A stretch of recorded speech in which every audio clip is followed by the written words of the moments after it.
Fridge পরিষ্কার করার পরে যদি কেউ হাতে ধরায় এই রকম একটা সুন্দর প্লেট, তাহলে মনটা কেমন লাগে? দাঁড়ান অন্য কিছু ভাববেন না, কিন্তু শুরুর থেকে শুরু করি। শনিবার দিনটা থাকে বেসিক্যালি আমার ফ্রিজ পরিষ্কার করার দিন, কোনো দিন ফ্রাইডেতেও করে নিই। আর তারপর ফ্রিজ পরিষ্কার করে যা বেরোয় আমাদের পছন্দের যে সবজিগুলো, কিছু শুকনো ভেন্ডি, গাজর তো থাকেই আমার ফ্রিজে অল টাইম। ছিল সাথে একটা ছোট্ট বাঁধাকপি, একটু ফুলকপি, সেগুলো দিয়ে আজকে পছন্দ মতো নিজের একটা থালা রেডি করেছিলাম।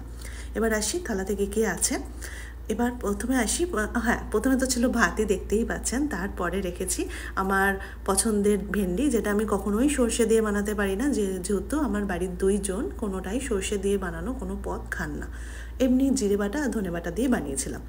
সাথে দেখছেন যে ওই যে ফুলকপি গাজর ছোটো ছোটো করে কিসব করা রয়েছে, সেইগুলো হচ্ছে বেসন আর সুজি দিয়ে একটা চিলা বানিয়েছিলাম খুব কম তেলে। আমি এই রেসিপি খুব তাড়াতাড়ি শেয়ার করব।